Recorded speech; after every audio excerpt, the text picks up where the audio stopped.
Welcome to RN99 news. Sravanapalli open cast నిర్ణయాన్ని ఖండిస్తున్న బాధిత గ్రామ ప్రజలు, ప్రజాప్రతినిధులు. వివరాల్లోకి వెళ్తే, మంచిర్యాల జిల్లా నిన్నెల మండలంలోని శ్రావణపల్లి ఓపెన్ కాస్ట్పై కేంద్ర రాష్ట్ర ప్రభుత్వాలు తీసుకుంటున్న నిర్ణయాన్ని శ్రావణపల్లి ఓపెన్ కాస్ట్ బాధిత గ్రామ ప్రజలు, ప్రజాప్రతినిధులు, బెల్లంపల్లి మాజీ ఎమ్మెల్యే దుర్గం చిన్నయ్య తీవ్రంగా ఖండించారు.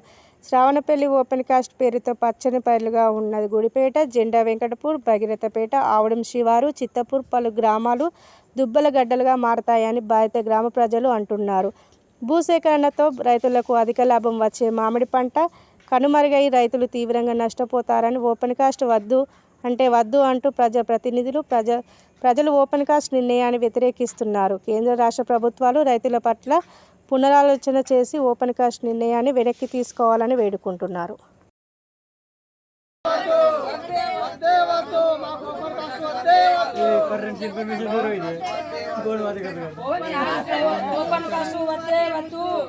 మా తాత తండ్రులు ఉన్న భూములు మాకే కావాలి, మాకు వద్దే వద్దు, మాకు వద్దే వద్దు. ఇంకొక విషయం, ఇవాళ కేంద్ర ప్రభుత్వం, రాష్ట్ర ప్రభుత్వం సింగరేణి బొగ్గు గనులను వేలం వేస్తామని చెప్పేసి మరి ప్రకటించడం జరిగింది. ప్రైవేటు వ్యక్తులకు ఇస్తామని చెప్పేసి ఇవాళ మరి ప్రభుత్వము నిర్ణయం చేసుకోవడం జరిగింది. దాంట్లో బెల్లంపల్లి నియోజకవర్గంలో ఉన్నటువంటి శ్రావణపల్లి, అది మా సొంత ఊరైనటువంటి మా గ్రామం. మరి అలాంటి శ్రావణపల్లిని కూడా ఇవాళ ప్రైవేటు వ్యక్తులకు ఇచ్చి మరి టెండర్ చేయాలని చెప్పేసి ప్రభుత్వం ఏదైతే నిర్ణయం తీసుకున్నదో తప్పకుండా అది ఆపేంత వరకు మేమందరం కూడా కార్మికులు, కర్షకులు, విద్యార్థులు, రైతులు అందరం కూడా మేము పోరాటం చేస్తాం. గతంలో కూడా మరి అది ఆపడానికి, గతంలో మేము టీఆర్ఎస్ ప్రభుత్వంలో ఉన్నప్పుడు, మేము ఎమ్మెల్యేగా ఉన్నప్పుడు 10 సంవత్సరాలు ప్రస్తావన వస్తే మరి ముఖ్యమంత్రిగా మాజీ ముఖ్యమంత్రి వారితో మాట్లాడి, కేటీఆర్ గారితో మాట్లాడి, మరి అప్పుడున్నటువంటి కేంద్ర ప్రభుత్వంతో మాట్లాడి అది ఆపేయడం జరిగింది.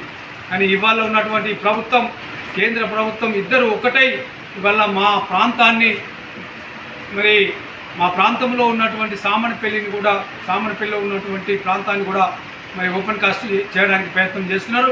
దానికి మేమందరం కూడా వ్యతిరేకిస్తూ రాబోయే కాలంలో ప్రజలను కూడగట్టుకొని, అక్కడ రైతులు ఇవాళ మంచి మామిడి తోటలు ఉన్నాయి, మంచి భూములు ఉన్నాయి.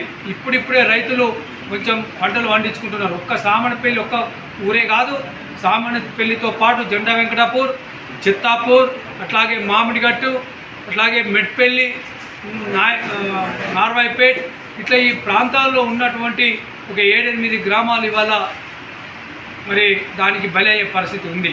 అక్కడ రైతులందరూ కూడా గొప్పగా ఇవాళ మామిడి చెట్లు పెట్టుకొని ఇప్పుడిప్పుడే మరి పంటకు వచ్చి 4 డబ్బులు వస్తున్నాయి. అందుకోసమని ఇలాంటి మంచి వాతావరణం ఉన్నటువంటి ఆ ప్రాంతాన్ని మరి బొందల గడ్డలాగా చేయడానికి ప్రభుత్వం కుట్ర పన్నుతున్నది. దాన్ని విరమించుకోవాలి. విరమించేదాకా మా పోరాటం ఆగదనే విషయాన్ని ఈ సందర్భంగా నేను మనవి చేస్తూ, జై తెలంగాణ, జై కేసీఆర్.